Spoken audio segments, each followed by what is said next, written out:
know that smell, that All strong right, hello and welcome. Today we have a oceany server battle on smell our hands. when We you have go to the ocean. LRC versus And American Racing League and you ARL. smell like I am Wonka and I'm joined uh, by my co-commentator Kaido. Thank you for streaming today. like Kaido, how are you jellyfish doing? or something like that. That I'm doing well. Thank you for letting me join you for the broadcast today.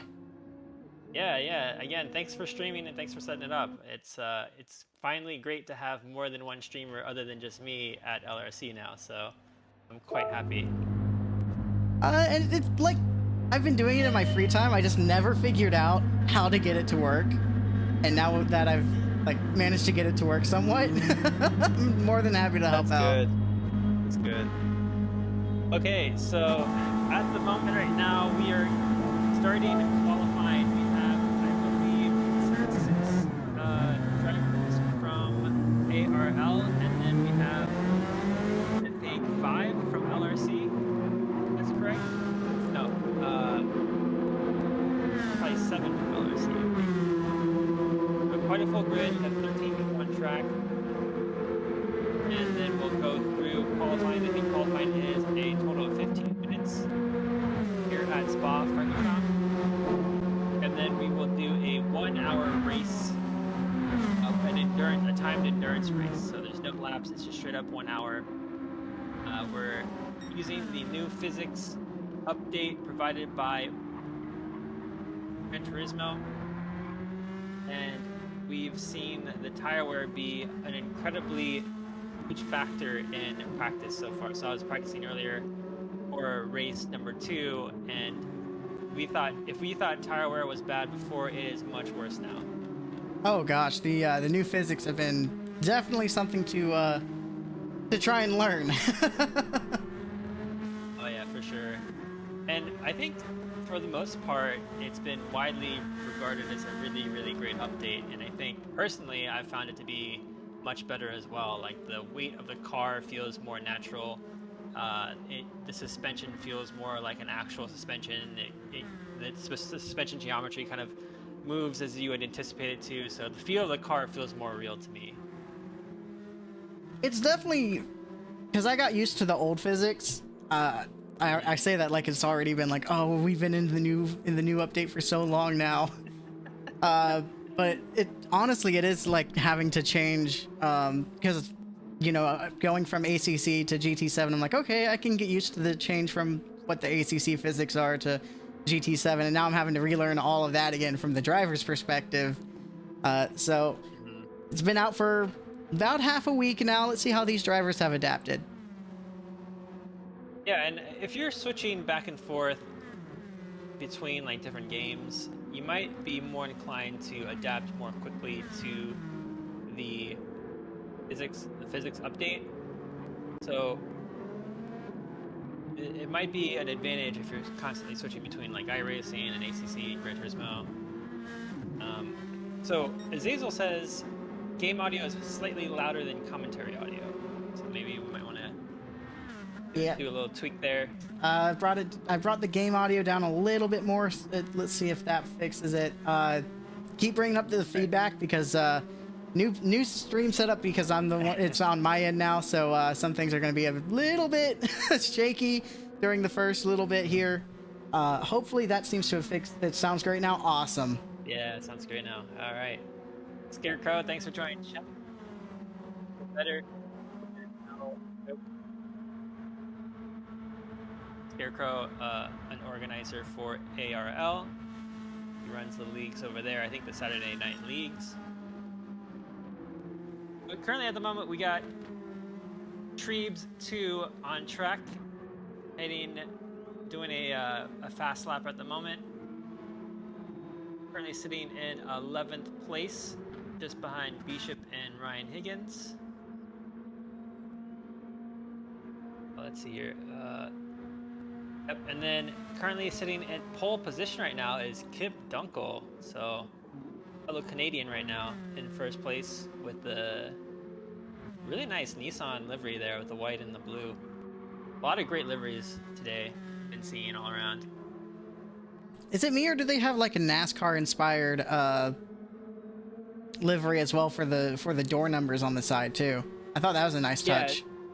Yeah, so that was part of Dinosaur's recommendation or requirements, I guess, whichever you want to call it, for this race. Would be that the cars have NASCAR-style liveries. So even the spoiler type as well is like the lip spoiler on the trunk there that makes the car look a lot like a NASCAR spec car. It's giving me like Gen 4 era NASCAR vibes, or like ARCA vibes. Yeah. As we get into the chicane on Kip's fast lap here. That's one of the trickiest corners for me going through Spa, is that chicane at before the start finish. Yeah, the exit of the chicane can be kind of tricky. You can get a lot of oversteer on the exit and spin out. It's a pretty common mistake there. So we got the Kip, I think, does he improve? I don't think he improves. But is that... Okay, so Sell It just jumped into pole position for less than a second on time, so 1.1 seconds gap from Sell It now on provisional pole position to Kip. And then, as I say that, Ryan Higgins crosses the line and snatches provisional pole with 0.2 seconds ahead of Sell It. It's a very close gap so far right now, and that's very interesting. Like, I shouldn't say interesting. It's a very good thing to see during these server battles, because it means that all of the drivers from both sides are very competitive, very close in skill level. It shows the kind of environment that both servers are promoting here. And I've raced with ARL for like 2 seasons, I think last year. Everyone there is great. All the competitors great. The organization's great. I was gonna post an invite link for both Discords. Let me just do that right now so I don't forget. So any newcomers come in and join either of our servers and get racing with us immediately. So let me just get that set up right now.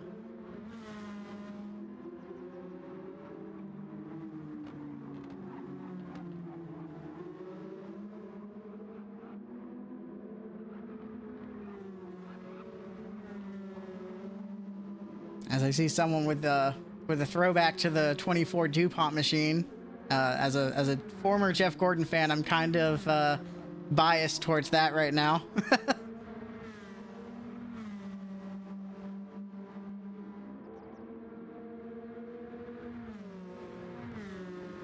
All right, so I pinned it up in chat. You see pinned message in chat now. You can join ARL or LRC. Join our Discords and get racing with either of our servers. I believe ARL does a Saturday night league. I don't know if they're up for starting the league, a new season anytime soon. But maybe Scarecrow can give us some shout outs in chat about their league and the events they got going on during the week. Yeah, so season just ended. New season starts in a few weeks. What car are you guys using? Is it going to be a spec? Okay, it's Porsche GT4 Cup. Nice. Ooh, That's great. always fun. I love me some good GT4 Cup.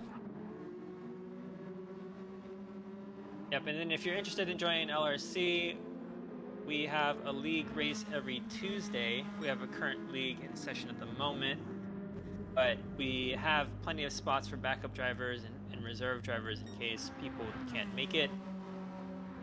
And then we try to have an event almost every day of the week, as many days of the week possible. So I think Wednesdays I used to do like the LRC Academy session. It would be just essentially like a practice or an academy school. That's since moved to Fridays. Togan Timmy will hold sometimes the spec events. We have ads. If he's in chat, he runs Formula Fridays sometimes, or sometimes I hold that. And then Alan, if Alan is around, he'll typically hold our weekend cup or Sunday cup, depending on his availability. And finally, I think Dinosaur runs. He used to run Monday night racing, which is just the casual racing with friends, and then he's doing like a spec, I think, Miata Cup car series. I think the last week is next week for that. And then I believe, not this upcoming Tuesday, but next Tuesday is the first Tuesday Grand Prix. Am I right? Yes, I think so. I'll have to double check on that. Maybe Dinosaur can give us an update on that. So our first Tuesday Grand Prix is essentially a monthly endurance race every month, and it's a multi-class race. So out of the 16 drivers, we have 7 in a faster class and then 7 in a lower division. And then each month it's kind of just a different theme. So sometimes we'll do a GR1 class with like a prototype LMP car for the class 1, and then we'll do like, you know, GT3 cars for class 2, or we'll try to mimic some other event like Laguna Seca 24 hours or something like that. So it's a super fun event. GT7 doesn't natively support multi-class racing, but we try to make it work in the lobbies, and it's a lot of fun. I highly recommend that if you're into multi-class racing. I know, I want to say this last month it was Le Mans, right? Because that was going on. It was either this month or last month. I can't remember. I think it was this month, though.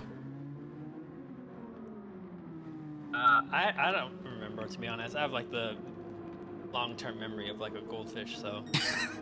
It's better than the long-term memory of a VTuber. Let me say that right now. We just do so many events, like it's hard to keep track of everything. I even used to make like these decal awards for all of the events that we had, but then we just started having too many, and then it was just too much work for me to get through and have them all. So. And it looks like qualifying is done. Everyone's slowing down a lot. Yeah, so Ryan Higgins snatches provisional pole, Sell It in second place, MPT Sid from ARL is in third. We got Bishop currently sitting in fourth place. Kip is in fifth. We got Ads in sixth. KC 2115 in seventh. Sea Peppers from ARL in eighth. Dinosaur from LRC in ninth. Treebs in 10th. Renown 787B, that's an ARL racer, he's currently sitting in 11th place. Token Timmy, you can see Token Timmy, he jumped in last minute for the race to represent LRC, sitting in 12th place. And then we got F. Perio in 13th. I hope that's pronounced correctly. Perio. I was gonna go with Perot, but I think yours is better. Perio. Yeah. Also, I've just noticed on Renown, I'm glad I'm not the only driver in GT7 out of the 2 servers that runs in Itasha livery, because they're running a scientific railgun Itasha livery, and it's just fun. Oh man, it's great to see just like all kinds of representation in the liveries. You got some people that are just doing like more realistic ones, or some that are just their favorite TV show, or just whatever they want to run. I think that's just always awesome to see. Like the livery that I made was just a simple like LRC one with like LRC logos and a NASCAR number, and then like Bishop and Dinosaur, and then you'll see in race number 2 a bunch of people have like this LRC like Squirtle livery that's like it's kind of hard to explain. It's like a light blue. If you go take a look at Bishop's and Dinosaur's car during the race, you'll see it. It's pretty great. The Squirtle Squad. Yeah. I know that's what we were calling it last night in the VC when they were getting ready and practicing.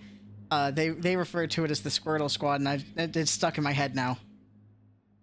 And I should have used the same livery as well. Should have like all of LRC on the Squirtle Squad.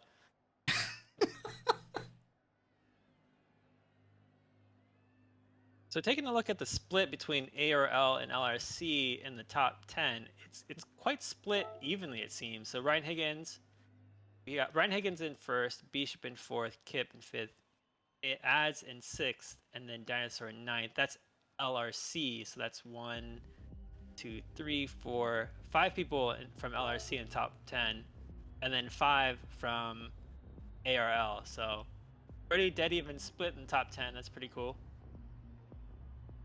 And then it looks like, yeah, it just looks like it's just right down the middle. Good mix between skill levels in the grid right now. And everyone's really close together. It's from first to 13th. It's less than 3.5 seconds as a gap. Yep. I've also just noticed Treves and Dinosaur are both running the number 19. Do you think that could be like our little rivalry battle going on? Yeah, whoever wins will claim the king of being the number 19, or claim the number. As I've just gotten the 4 minutes to go. Everyone's taking a quick break. Getting their water bottle set up, getting a snack or something. Yeah, so taking a look at the event settings, we got custom weather for the race. So at any point, the weather, it could rain in Spa. So there's like 8 slots of random weather, I think. Maybe 9 slots. Yeah, it looks like 9 slots of random weather. The time of day is the afternoon, and then the variable time speed rate is just 1x. So the weather won't change drastically from, 10 minutes to 10 minutes. I think it's 10-minute chunks. Or no, let's see here. 9. What's 1 hour divided by 9? Is that? God. 60 divided by 9. That's like it sounds like an even number. No, it's not. It's like 6-ish minutes. So every 6 minutes, I think there's like new weather. But the thing is, I don't know how the GT7 weather modeling works, but it definitely slowly transitions into the different types of weather. So it won't go like, sunny to rain to sunny in a matter of 10 minutes. It's a very gradual shift. Yeah, and we've got that 8 times tire wear and the 3 times fuel consumption, so the drivers are definitely going to be needing to make a pit stop. And as noticed by Ninja in chat, heavy damage. So if you do get damaged, you do have to go into the pits to get that fixed. Yep. And then we also are using ARL's VSC rules. So in the event that there is 2 or more cars, there are 2 more cars that get into an accident, pick up damage, or lose a significant amount of time, they can call for a VSC. And if that happens, the leader will slow down to 60 miles an hour, and then we'll form up the VSC train. And then once that's formed, people can go and pit for damage. Then the leader will take the train around 1 more lap, and then we'll go green after everyone is set to go. So pretty cool system. We use a very similar system at LRC.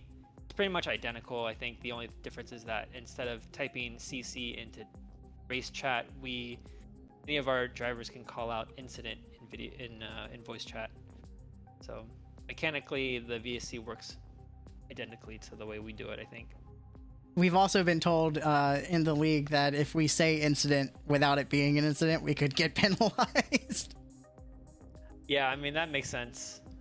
If you're like trying to call for a VSC because you just picked up damage or spun yourself, like that's kind of unsportsmanlike. It's not. You try to like game the system. It's not fun.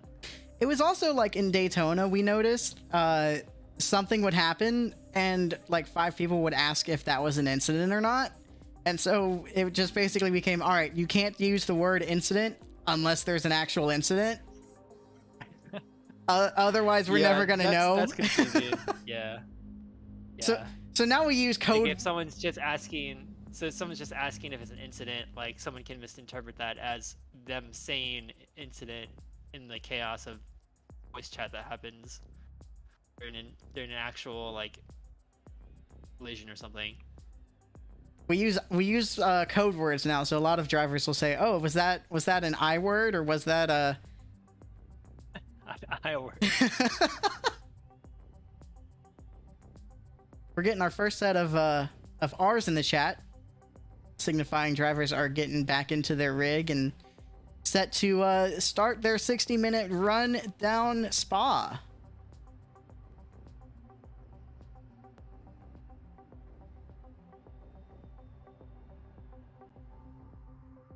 Kind of tough to tell, but I think all of our LRC members have used the windshield decal for LRC. Kind of tough to tell if they did it for ARL, but we'll see that in the race. And as I say that, we are going to jump into the race right now. So we got Ryan Higgins sitting on pole position, Sellet right next to him on the front row, followed by MPT and then Bishop in the second row, Ads and KC. So we got our 5 lights, cars are revving up, and we're go, go, go. So Ryan Higgins looks like he gets a pretty good start. Sellet is off to a kind of a slow start there, and MPT Sid is on the inside, and Bishop is on the outside, going 3 wide through the source. Oh, 3 wide through the first turn. Very clean though, no incidents. Everyone's going through, everyone survived. Ryan Higgins getting a little bit of a lead out of there because he didn't have to deal with going 3 wide, fighting for that second position. But Sellet maintains second place, MPT in third, and Kip jumps into 4th place. So Bishop lost a position there on the exit of La Source. Looks like we're starting to get interesting battle for third coming in. Kip Dunkel very close behind MPT Sid. They're gonna stay single file through this first little bit of S's.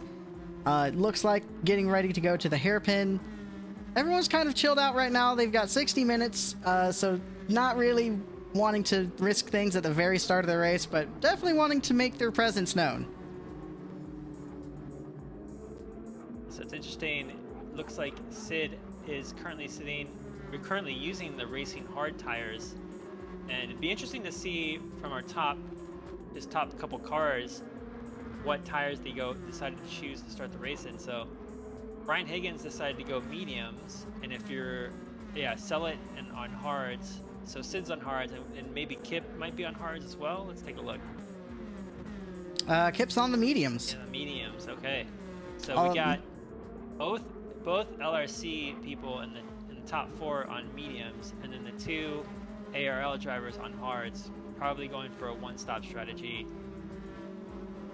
If you're on the mediums, it's likely a 2-stop, and then if you're on the hards, it's likely a 1-stop. So Ryan Higgins and Kip will have to start pulling away from Sellet and Sid if they really want to make this 2-stopper work. I've noticed some drivers already with half-second penalties, probably going a little bit wide there earlier on the track, and just, you know, you got to be careful of those track limits, guys.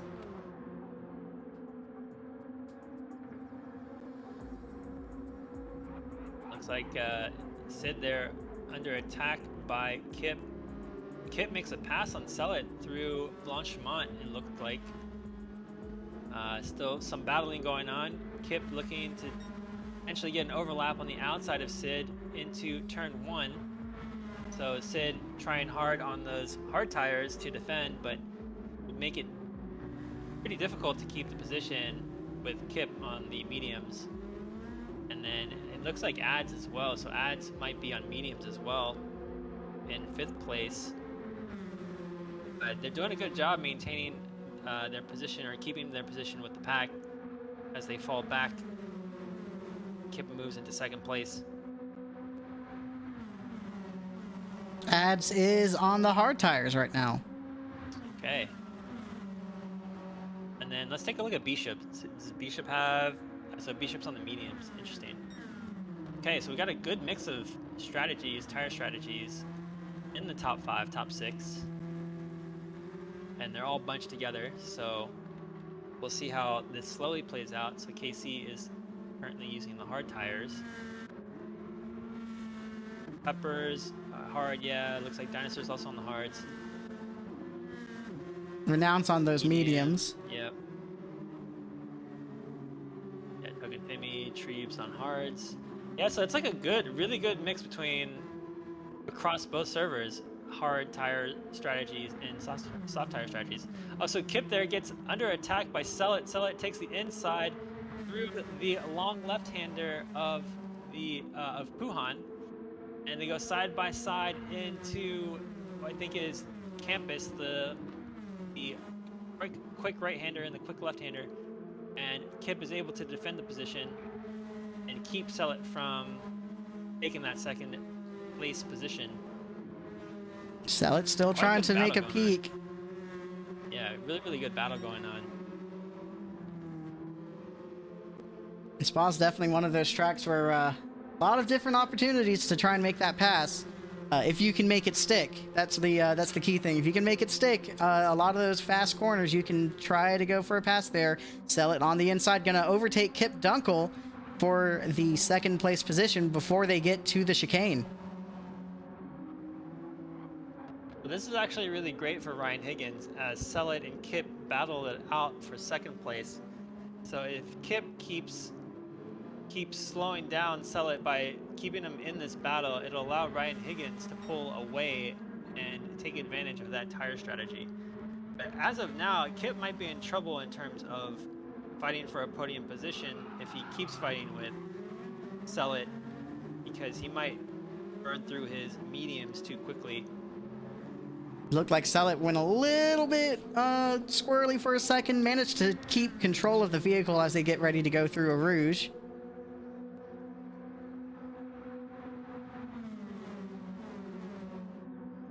Everyone just kind of staying single file for the most part. Every now and then you'll get a little bit of action. And meanwhile, Ryan Higgins just saying, hey guys, I see you're having fun. I'm going to keep going by myself up here. Okay, so it looks like Renown is hitting up the pits. We don't have to focus on him right now. So Renown picked up damage. I don't know where on the track he did, but he's now in the pits getting some more fuel and repairing that front spoiler.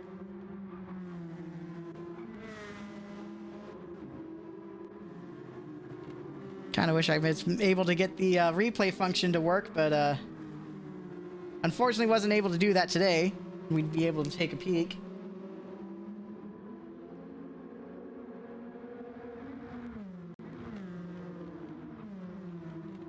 It seems like it was maybe just a single car incident. Maybe got a little loose and hit a wall somewhere, or as Ads has a is that 2 second, or yeah, I think that's a 2 second penalty. Yeah, 2 second penalty. Yeah, taking a peek there on the outside of Sid. Not able to make anything of it, but he will be soon be forced to slow down for this penalty, and that will allow Bishop and KC 2115 to pass by. So that will put Ads in 7th, and that will also put Sea Peppers right on Ads' tail there. So Ads losing a ton of speed on the straight. That 2 seconds really amounts to a much more than a 2 second penalty. It's kind of deceiving. If you have to serve it on a really long straight, it ends up being more like a 5 to 6 second penalty. And I'd say that's universal for every other sim too. I've noticed on like iRacing, if you cut the course and have to serve like a 2 second penalty, if it's dry conditions and it's on a straight, it feels like 20. Yeah. Yeah, I think the worst one is the Nordschleife, where you have to like serve the penalty like near the beginning of the really long straight in the back of the course. Oh no. And that is just like, it kills if you get a penalty there, it just kills your lap entirely. It's not even funny. I am noticing Sea Peppers does have the windshield livery for ARL, by the way. So a few drivers from ARL do have that little banner up there. So Sea Peppers is on the outside. They're going to go 3 wide, maybe. Okay, for a second I thought they were going to do 3 wide into to Lacombe, but Sea Peppers maintains the lead, but picks up a 1.5 second penalty, probably from going outside the track limits through Lacombe, the entrance of Lacombe. but Dinosaur sticks with him in 8th place, and then Ads lose out on position and is currently sitting in 9th place.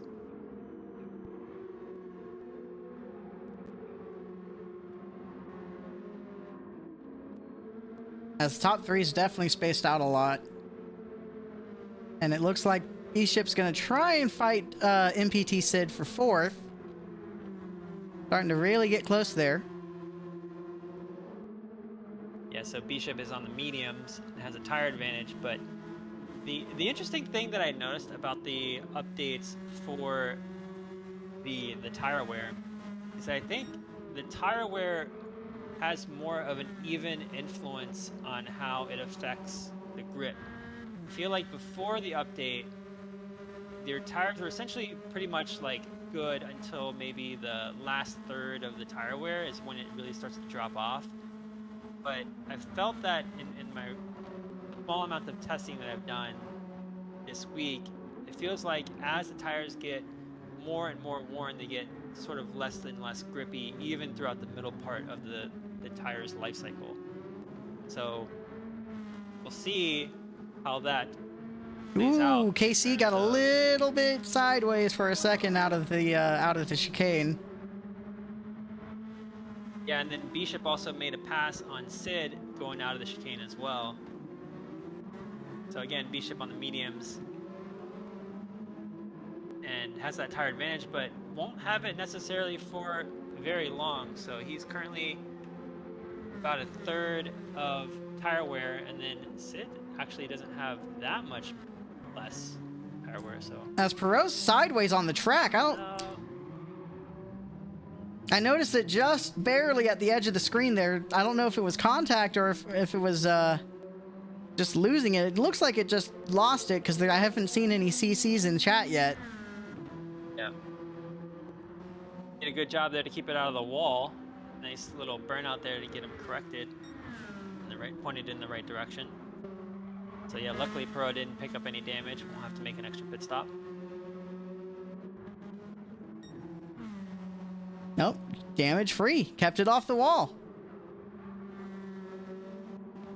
I'll be honest, I still have trouble with that a lot of times. I'll try and save it and just barely glance the wall.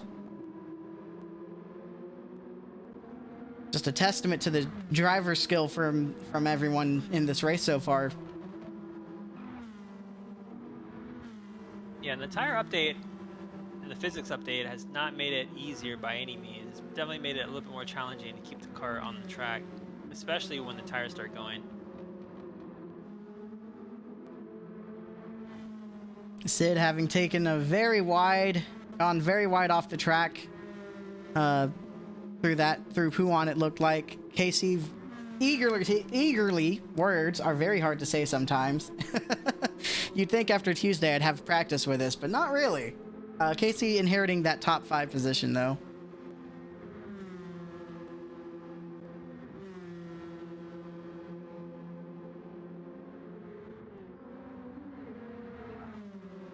As it looks like Bishop. No, I think what Bishop's happened? in the wall. Oh man. I saw him get loose, but then yeah, he's got damage on that right wheel and in the front side of the car. I saw him lose it, but I don't know exactly how he lost it. He's just kind of... Okay, he's slowly moving his way. He's trying to wait for others to get by so he can safely rejoin. Gonna have to make an extra pit stop, get rid of some of that damage for sure.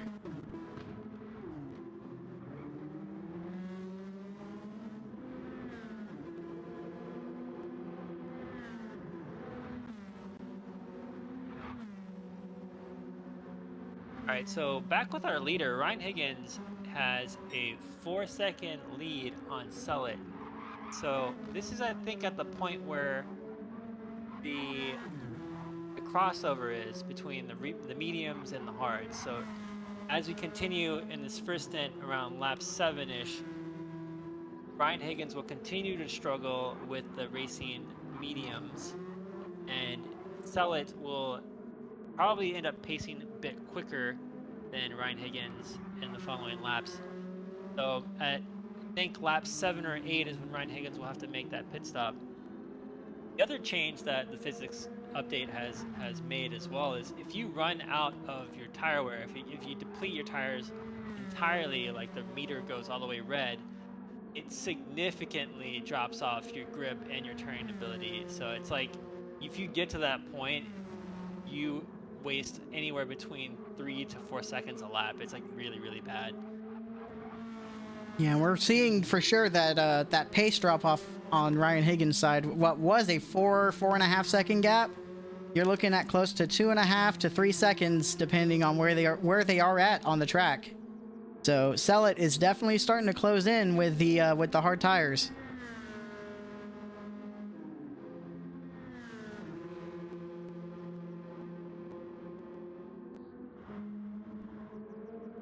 As we've got a fight for third again, KC and Kip.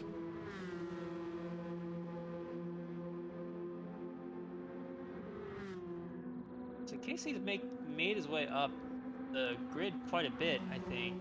Casey started, I think it was 5th or 6th, and is now in 3rd place, trying to stay in front of Kip, or I guess maybe recently passed Kip for 3rd place, seeing that Casey is on the hards and Kip's on the mediums now.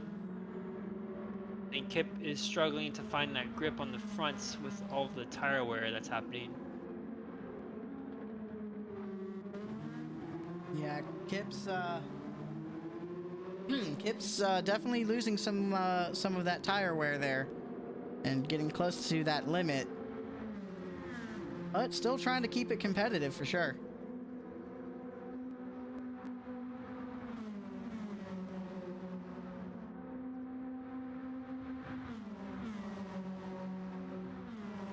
Yeah, I found it really interesting while trying to find a tune for my car for the next race. I ended up tuning the car for like optimal grip at the beginning of my stints, right? So like my tires are essentially new. And what I noticed when testing like a 20-minute over the course of a 20-minute stint is that my car would start just understeering really badly because the tires in the front would wear more quickly than the tires in the back. So it's really interesting that when you set up your car, you have to kind of take into account now how the tire wear is going to affect the performance of the car, since it's much more of a drastic effect on the handling of the car after the update.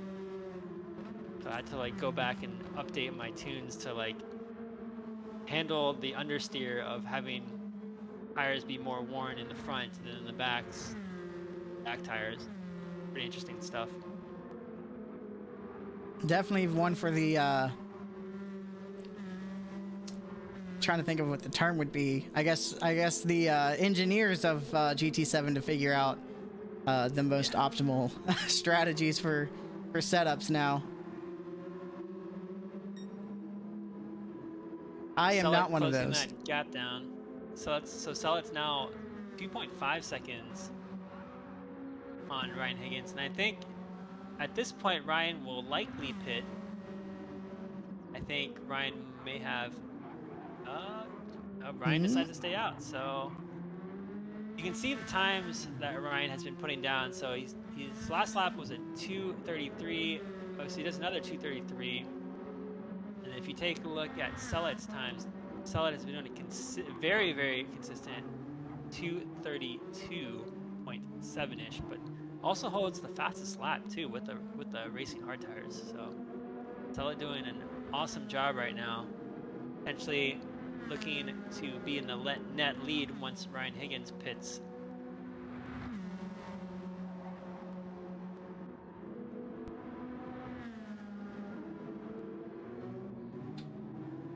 Trying to take a look here, see if there's any battles going on. We've got a half-second penalty for Perot. And then Kip decided to jump into the pits, and he set of tires on. Likely only going to take probably like 10 or so liters of fuel.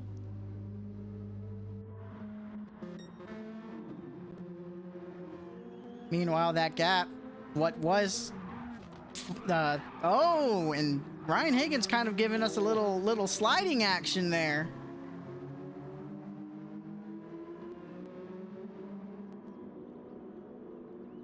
Yeah, look at that. You can see Selleck right in the background.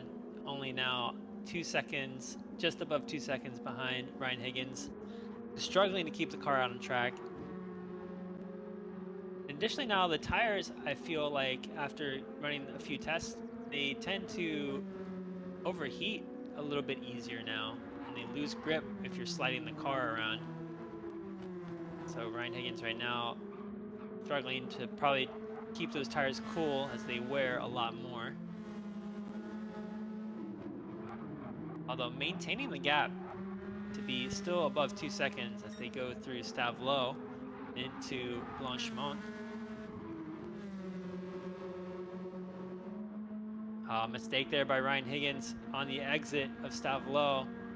Now makes it easy for Selleck to get into the slipstream, bringing that gap down to less than 1 second now. It may stay. Ryan Higgins will pit this lap. Most certainly will pit this lap. I would hope be so. Very, very surprised if he does not pit this lap. Okay, there he goes. Oh, and Selleck's coming with. Yeah, all right, interesting. Very, very interesting.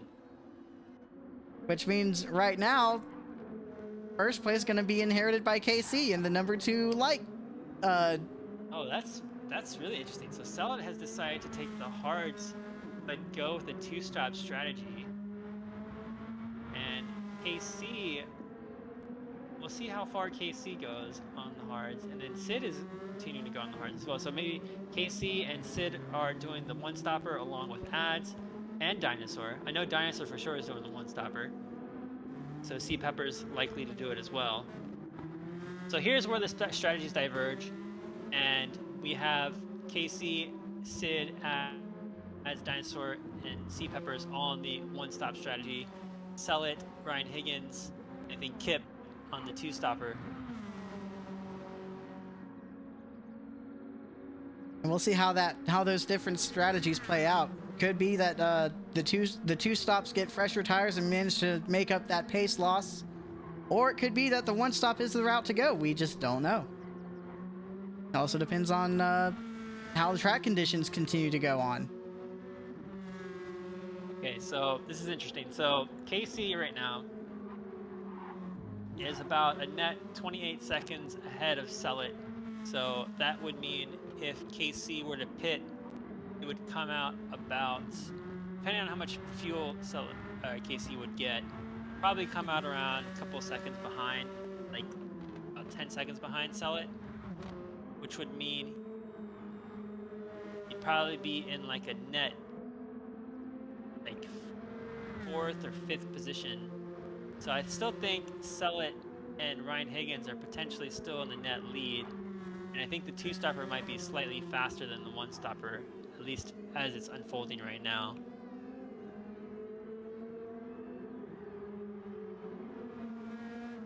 I keep wanting to call KC's car a Ford Taurus. I know it's the Nissan, but because of the livery they have set for it, I just keep wanting to call it the Ford Taurus.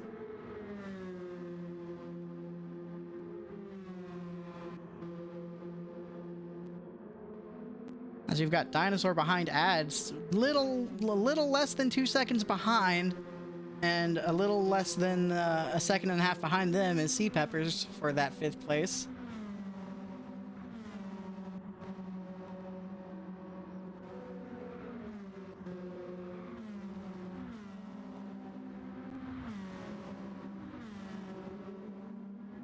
I think currently at the moment there aren't any tight battles going on between any of the cars, but Ryan Higgins has been passed by Selleck, I think, through the pits. So Selleck has leapfrogged Ryan Higgins to the pits by taking what seems like less fuel than Ryan Higgins.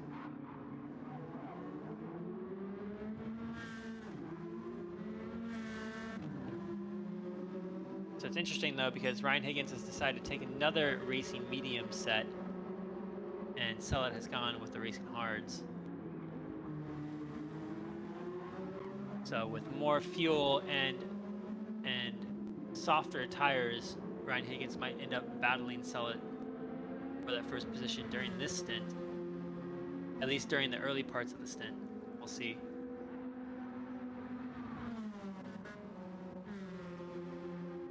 Everyone kind of seems spaced out. Perot with another half-second penalty. Probably getting a fair warning from the stewards there about needing to maintain those track limits. Yeah, they're quite easy to pick up here, especially. I think that the easiest one that I end up picking up all the time is through Blanchimont, that fast left-hander before the chicane. I'll tend to keep my car out on the right-hand side of the track as much as possible, and I'll just go over that white line just barely. And then Eau Rouge and Radion are also really easy to pick up that penalty. Oh, so Dinosaur there goes off the track, and then it looks like Sea Peppers follows him. Likely that target fixation, seeing Dinosaur go off in front of him, and then going along with him. I will say for longer races, like hour-long races or 3-hour-long races, it's very easy to do that. You get so focused on following the car ahead of you, all of a sudden they make a mistake, and you think you can capitalize, and then you find yourself in the gravel with them. Yeah, it's really easy to do that. I've done that more times than I would like to admit.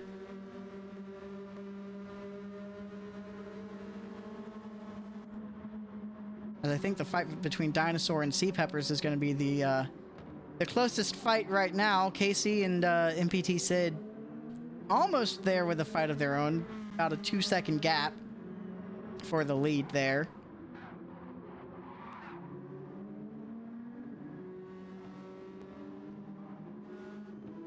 But Sea Peppers and Dinosaur definitely with the tighter fight. Their fight for fourth is less than a second gap, and we'll see if Sea Peppers is going to try and do something here in the first corner. If not, probably going to try and get that slipstream to probably try to make a move at Radion when they get past Eau Rouge. Yeah, it's really challenging towards the end of a stint like this to be battling each other. So I think for Sea Peppers, I think he's not really incentivized to try to attack Dinosaur, since they're both just at this moment trying to save as much as tire wear as possible, conserve their tires as much as possible. But I think they're just trying to make it to that halfway mark. It looks like Dinosaur has saved a little bit more fuel than Sea Peppers, so when they both hit for new tires and fuel, Dinosaur will be able to spend less time in the pits. I believe the refuel rate for our event today is 3 liters per second. So that means if Dinosaur has anywhere between, let's see here, Dinosaur is probably around like, what looks like maybe 10 liters, 9 liters more fuel. So that's about 3 seconds in the pits. And if you're hearing 3 seconds in the pits and like, oh, that's not that long, it can feel like an eternity. And it can make the difference between it can make the difference between a top 5 and just sitting out in 6th or 7th. Yeah. I know I had to explain to some of my friends when I first started racing. They're like, why are you trying to save so many seconds in pit road? Like 3 seconds isn't that long. I'm like, oh, but you'd be wrong, my friend. Yeah, and a lot of the ways that you can save fuel doesn't really affect your time all that much. Like you could maybe be losing a couple tenths, anywhere between like 2 to 3 tenths at most, maybe. And so you kind of make that trade-off where you knock off maybe, not knock off, but you add maybe a couple tenths to your lap each lap. They're all up in the pits. One of the other strategies is if you're following a car, you can let off on your throttle down the straight as you ride their slipstream. So if you're battling against someone, you can just stay behind them the entire first stint or first half of the race, conserve that fuel, and then just leapfrog them in the pits. So that's another strategy to employ if you're in a tight battle. 'Cause I think we're starting to get close to the halfway point of the race. If my math is checking out correctly, that's we're on lap 12. If they're about 2.5 minutes per lap, I'd say we're getting fairly close. So I think it will end up being a total of 25 laps, I think.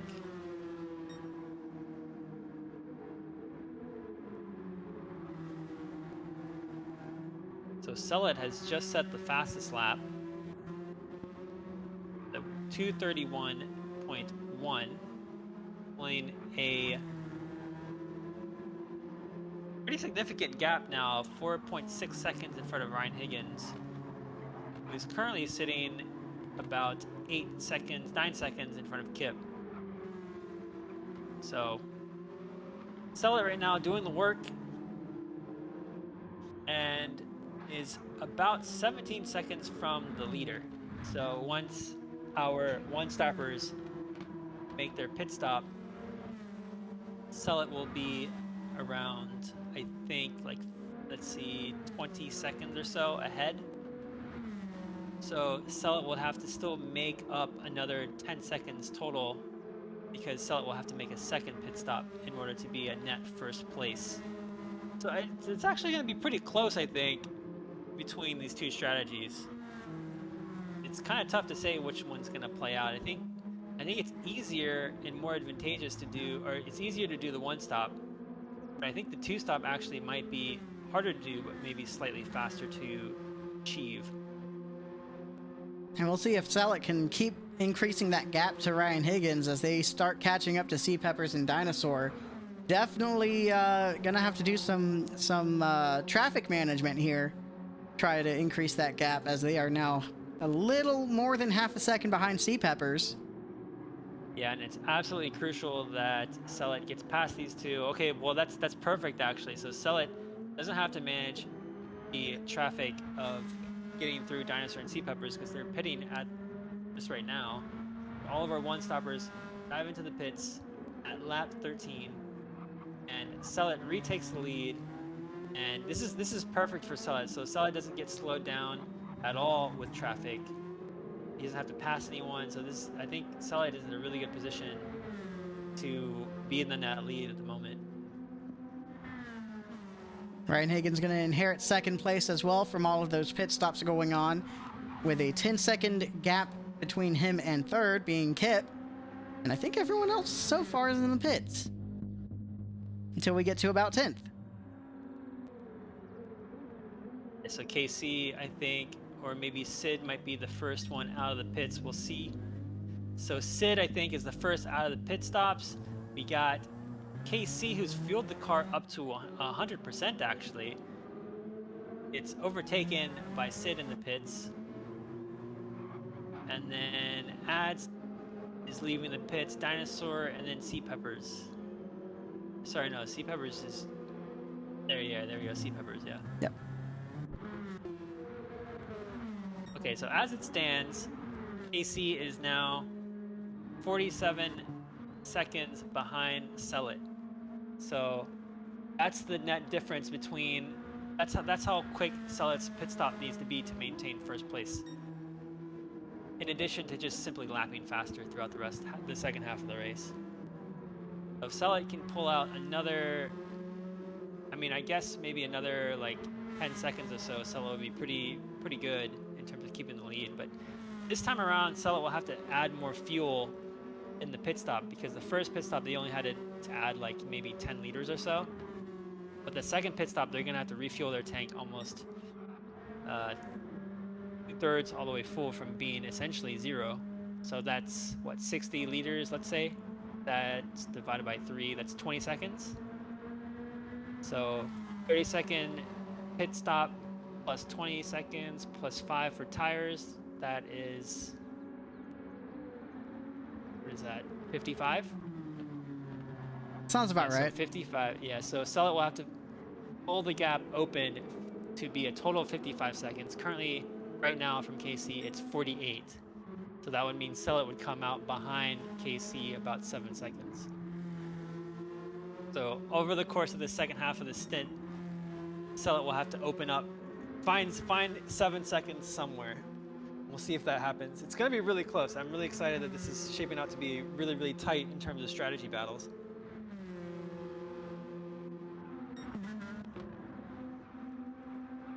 And as he's trying to increase that gap from KC, he's also trying to pull away from Ryan Higgins. Now almost a 7-second gap, and slowly climbing. There's the 7-second mark. All the way in the back, you can start to see Ryan Higgins' car.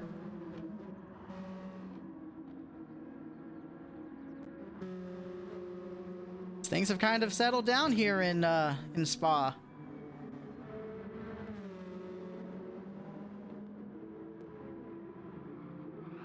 And look at that. Sell It has picked up the pace. So Sell It's first stint was doing an average of 232, and now Sell It is consistently in the 231s on the second stint. So we have a battle. Sorry, not the second stint. Yeah, it looks like not the second stint, but maybe just looking at the times for Sell It, looks like there's maybe some issue where. Oh no, that was his pit stop. Sorry, I was looking at the lap times of Sell It, and that laps 8 and 9 were Sell It's pit stop. So yeah, Sell It on the second stint is doing about a second faster than normal. Really, really putting the work on those hard tires. We've got a little LRC battle right now between Bishop and Token Timmy for 9th position. Bishop closing the gap as best as they can so far. Getting ready to go through this little bit of an S. I keep forgetting the actual name of the turns. Oh, the column? Yeah, I know a few. I just don't remember that one by name yet. I'm still learning.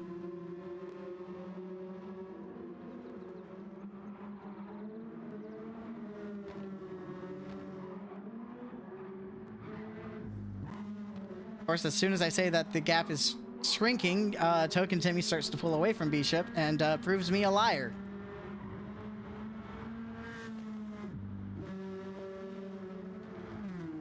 Rather than make their way through Puhan, the fast left-hander. Token Timmy goes a little wide on entry there, allowing Bishop to make up a little bit of time.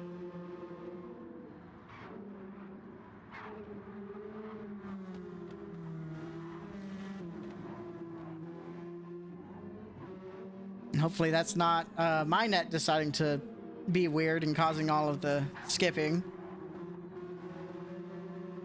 Don't need a repeat of Tuesday, please, Xfinity. From my point of view, he looks okay. Maybe a little twitchy, but doesn't seem to be anything too serious.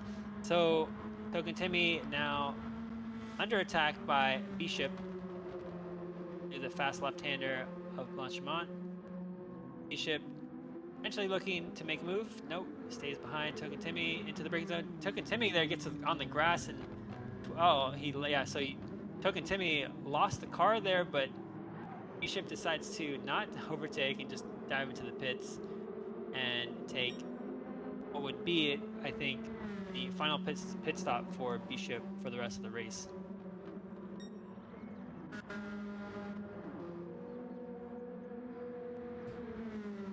Now have done almost 38 minutes of the race, getting close to that 38-minute mark.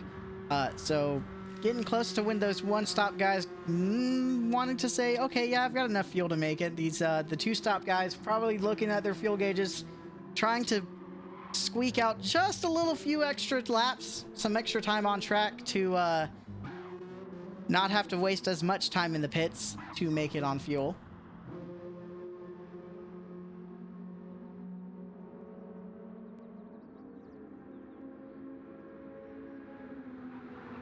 I sell it 13 seconds ahead of Ryan Higgins now. And 52, almost 53 seconds ahead of KC. Yeah. Sell It definitely making it a convincing lead at the moment and pulling away from the rest of the field. Sell It, I think, comfortably in the net lead, even when comparing those who are on the hard strategy, the hard one-stopper strategy. And Ryan Higgins going in for his second pit stop. Probably looking into make sure he's got enough to finish out the race with almost 20 minutes left to go in the in this first race for the server battle. Kip not too far behind, really pushing it on the fuel too. I just now noticed that. Yeah, dives into the pits with just 2 liters of fuel. So Sella decides to stay out for one last lap, and in doing so sets the fastest first sector. So definitely pushing the car and the tires on the in lap. There's quite a bit of tire life in those racing hards, so he's going to try to extract as much as he can out of them. It's an interesting idea to use the racing hards for a 2-stopper strategy to be able to wear them out as much as possible. I wonder if that changes anyone who's deciding to go mediums on the 2-stopper for race number 2. I'm certainly reconsidering it. I know if I was racing, I'd be reconsidering it. But still a little early to tell how the strategy is going to play out. But 48, almost 49 seconds ahead of MPT Sid, so Sell It seeming to make it work. Yeah, so Sid is on the 1-stopper, right? Yeah, so Sid is on the 1-stopper. And yeah, actually it might be really tight, because if Sell It does have to take a 55-second pit stop, that's going to put him about 6 seconds behind MPT Sid. And then Sell It will have to make the pass on track with essentially the same amount, maybe better tires, but he will only have what, maybe 7 laps to do it total. So if he's averaging a second a lap faster, you're gonna pretty much come down to the wire, I think, last couple of laps, when Sell It will have to make an overtake on MPT Sid. It all depends on how much fuel Sell It takes and how long this pit stop takes. So Sell It dives into the pit stop. We'll see where Sell It comes out in relation to Sid, as Sid makes his way through Blanchimont at the moment. Sell It's still cruising through the pits, has not even gotten to the tire change portion yet. All right, so Sell It is currently changing tires. Sid is now getting ready to enter the chicane. Oh man, this is gonna be close. Well, it might not be close for this. I think Sid will take the lead, but it's gonna be close on track when Sell It is gonna have to make the pass back on Sid after Sid passes Sell It. So Sell It taking quite a bit of fuel, almost 85%, so 85 liters of fuel. Probably anticipating a battle. Yeah, so Sell It comes out 7 seconds behind the leader. So Sid currently sitting in first place. AC in second, and then Sell It in third. We got a ARL 1, 2, 3. And then We got ads fourth. I was gonna say, funny enough, 3 LRC drivers behind them back to back. Yeah, and they're all pretty close, so there's a lot to fight for here. Like, the podium positions are still up for grabs because Sid and KC are on the 1-stopper, so they got older hard tires. Sell It's got fresh tires. He's going to be battling KC and Sid to get that first position, and it'll slow both of them down, which will allow Ads, Ryan Higgins, and Dinosaur to potentially make up some ground. So we might see a lot of battles going into the final laps for those podium positions. Things heating up in the final almost 15 minutes here at Spa. As Sid now with a 4-second gap ahead of KC. And then it gets really close behind them. Sell it only about a second ahead of Ads, and Ryan Higgins and Dinosaur pretty close behind them too.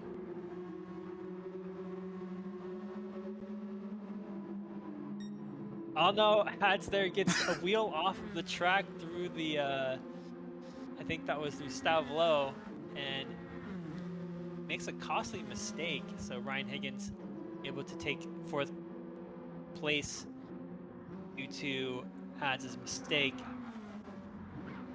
Maybe the pressure Ryan Higgins was putting on Ads there was a little bit too much for Ads to handle. But Ads is back on track. Luckily, it looks like their tire wear is very similar. Maybe Ryan Higgins has a little bit fresher tires. And lucky for Ads, that little excursion out off the tracks did not give him a penalty, so not having to lose more time because of that. Oh yeah, that's great. Yeah, that's always the worst. If you make a mistake like that and then you get slapped with a penalty as well, it's like a double. I don't know. I don't know what the right word I'm looking for is. A double and a triple whammy. As Ryan Higgins kind of scrapes the wall there.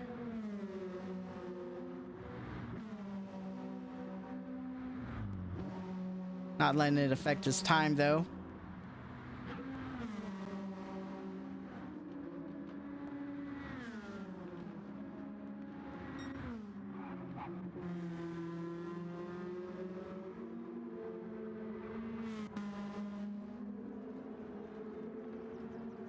MPT said, kind of saying, I will see y'all in the rearview mirror.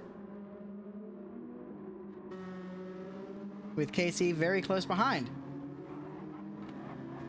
Relatively speaking, for endurance. There's a lot of pressure on Sid at the moment. So Sid knows that Sullet, I think, is going to be coming up on them on this last stint. So Sid is pacing at a 233, like the mid 233s. Sullet, based on his last stint, will likely be pacing the low 232s or even the mid 231s. That's almost anywhere between like 1.5 seconds to 2 seconds per lap. But Sullet will have to get through KC first, which will cost a few seconds in time. And there's only 13 minutes left, so that's about 6 laps, I think. About 6.5 laps. Yeah, so over the course of 6.5 laps, that's what, maybe 9 seconds of time, and then add a little bit more for Sullet to have to get past KC. It's going to be a tight battle. It's going to be extremely close.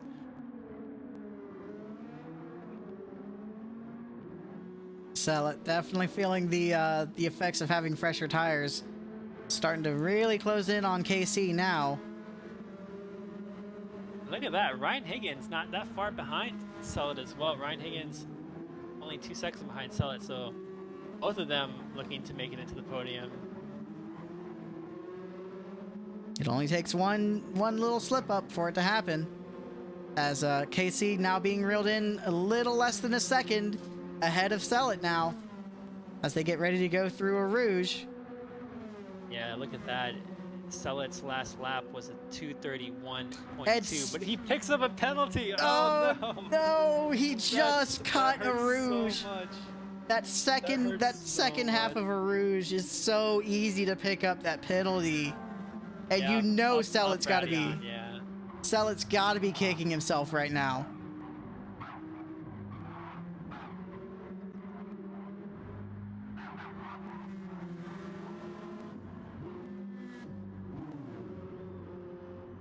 Oh, interesting. So KC lets Sullet by. He knows that it's not his fight. So KC wanting to spend as little time as possible fighting Sullet and keep that 3rd place. But Ryan Higgins is very close behind and on not that much fresher tires now. So KC also lets Ryan Higgins by as well. No defending from KC at this point.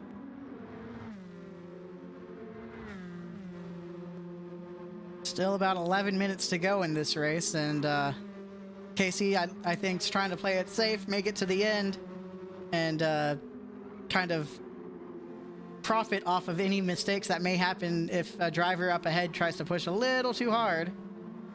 Ryan Higgins now 5.3 seconds back from the leader and trying to gain in on Sellet, now 1.7 seconds ahead of him. Yeah, so Sellet will now have to serve his penalty going down Blanchimont, so Ryan Higgins will make the pass. And we'll likely maybe see a battle between the two for second place. And that actually might save Sid here. If Ryan Higgins and Sellet end up in a battle for second place, Sid might walk away with the win here at Spa. If they work together, they might be able to catch him in the last 10 minutes.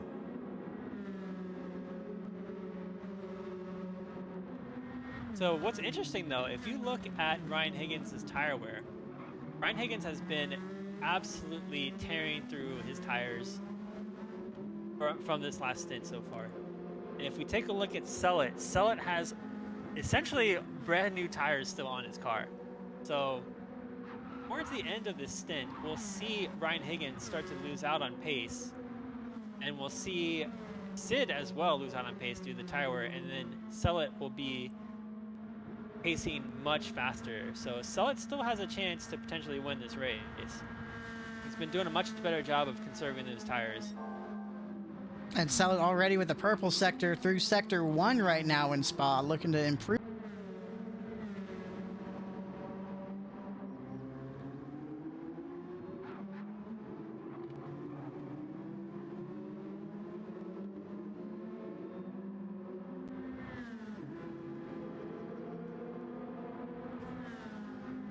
All right, OBS says we should be good. And we'll see if that's true or not.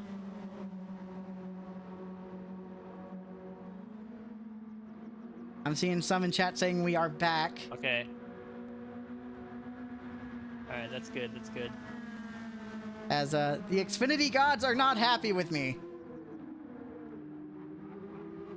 They're probably just like throttling your data. They're saying that you're sending too many packets out for like the course of an hour, and they're like, okay, we need to shut this guy down. He's spending too much of our data. I told them I have the best plan. They need to stop doing that to me, but I don't know. I guess they just Xfinity do what Xfinity do, I guess. As we have a battle for second, getting back to the broadcast. Ryan Higgins just a little bit ahead of Sellet. Yeah, thank God we got that back, because this battle is shaping up to be quite the ending for the server battle. So Ryan Higgins struggling to stay ahead of Sellet with the tire advantage, and will be looking to take that second place very, very soon. Ryan Higgins doesn't decide to defend into the left-hander of Campus and into Stavlo. So Ryan Higgins doing everything he can to keep that second place, but I think Sellet will make potentially quick work of Ryan Higgins through Blanchimont. We will see. All the while, Sid is continuing to keep the first place. So there goes Sellet. Sellet makes the pass on Ryan Higgins, but they go off. Oh no! Oh no! Sellet's off. No, it looks like Sellet's off. Oh no, they had contact going out of Blanchimont. Oh man, that's unfortunate. Sellet going to get this car turned around. Ads is right there though. Very close call.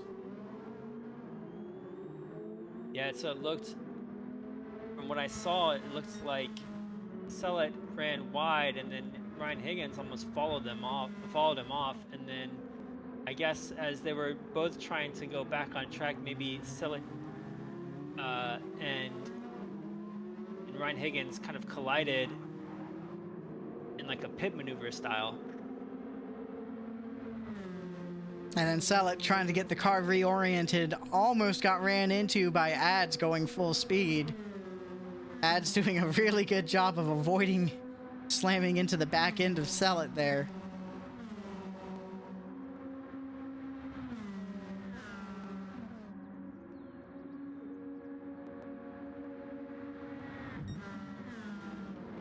As chat's kind of giving mixed messages of can't see or hear anything, and some saying that that it's still that the broadcast is good.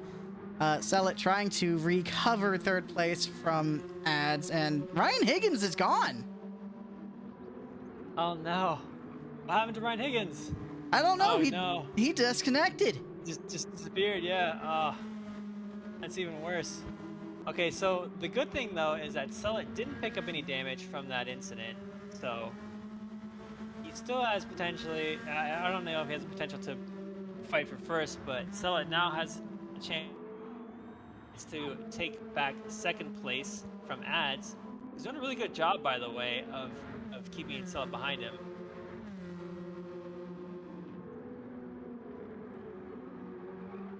Yeah.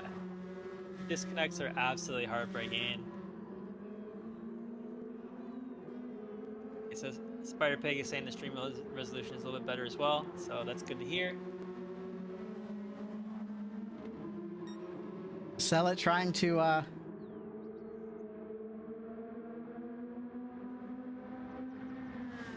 Selleck trying to close the gap now, 0.2 seconds behind Ads. Ads trying to get a second place for LRC here. Not gonna really defend that hard. Maybe. Oh, he goes a little wide. Oh, they're getting side by side into the braking zone of the chicane, so Ads defends, and he overshoots at the corner, so Selleck looks for the overtake on the outside of the chicane and makes it stick, actually, so Ads has a bad exit out of the chicane, and KC is also able to make the pass on Ads down the front straight. Oh, man. And Ads with the half-second penalty. Yeah, Ads losing out on 2 positions there. Ugh. And I think Stream Elements is being angry with people in chat. I don't know why. Yeah, I have it set some ridiculous, like, I think the default settings, like, times people out. Because if they, like, type in all caps or something, I have yet to, like, update that. I need to update that. I forget to do that every time. Casey looking to get closer to Selleck now, less than a second behind them.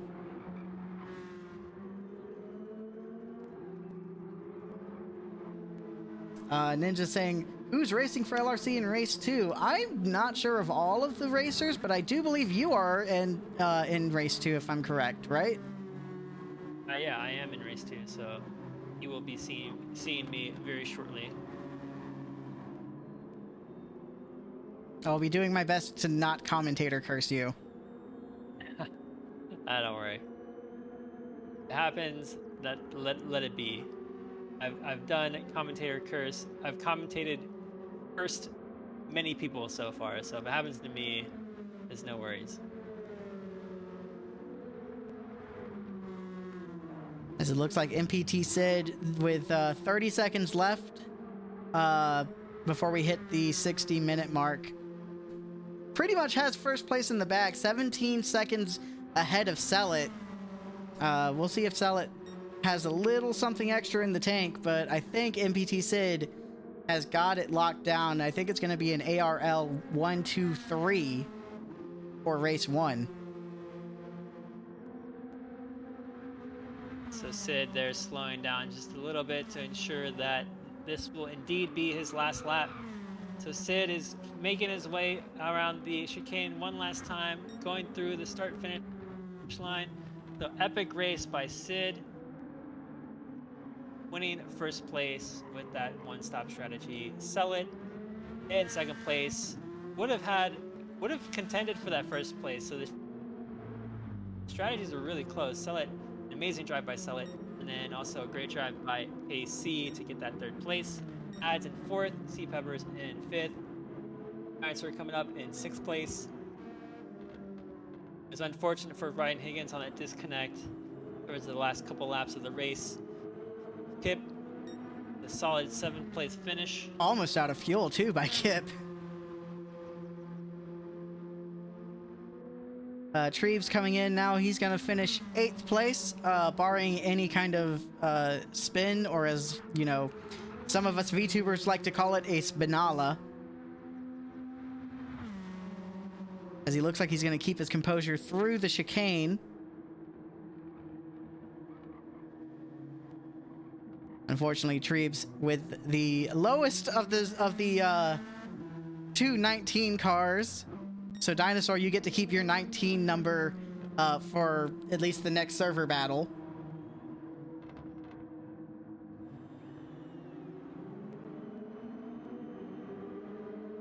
Bishop coming in to cross the line in 9th.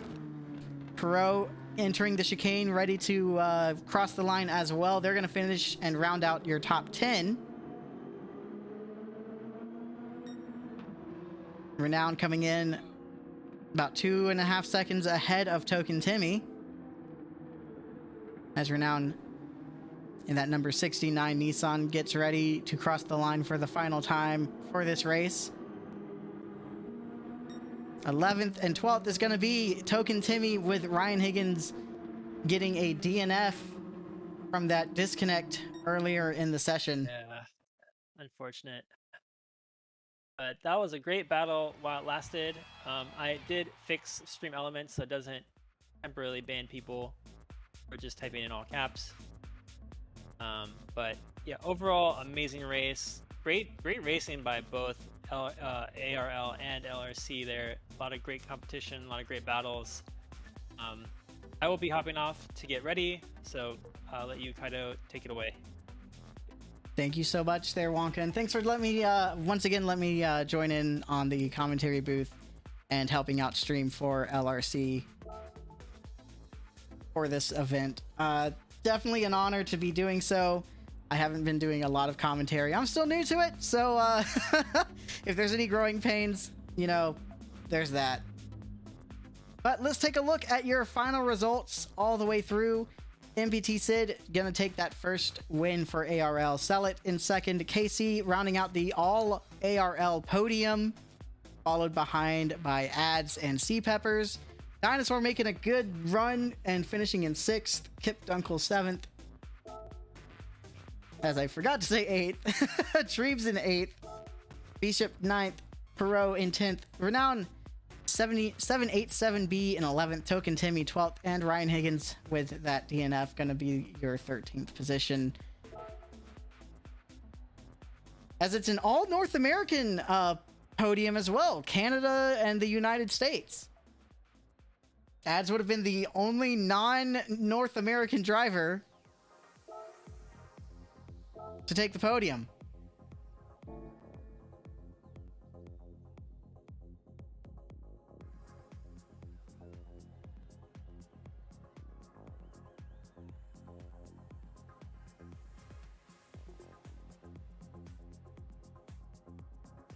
As I take a look now to see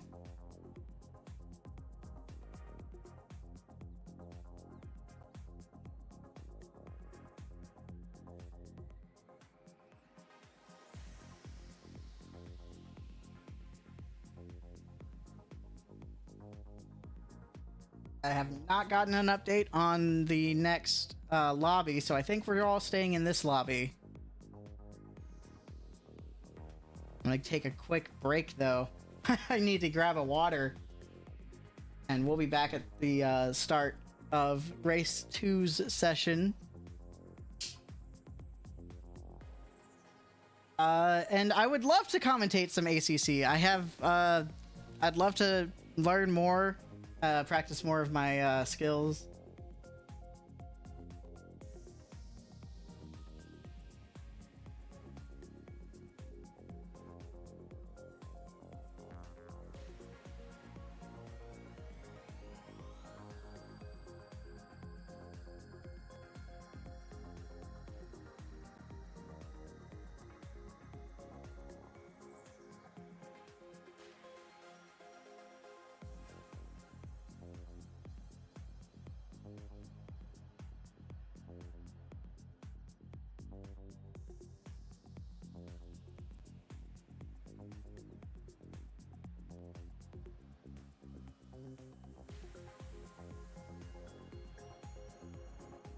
I'm gonna take a very quick break to get some hydration going. And I think Dinosaur said they're gonna join me in the booth.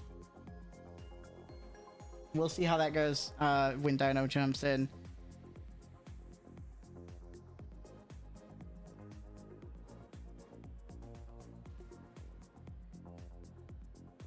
So let me grab a little bit of water. I'll be back.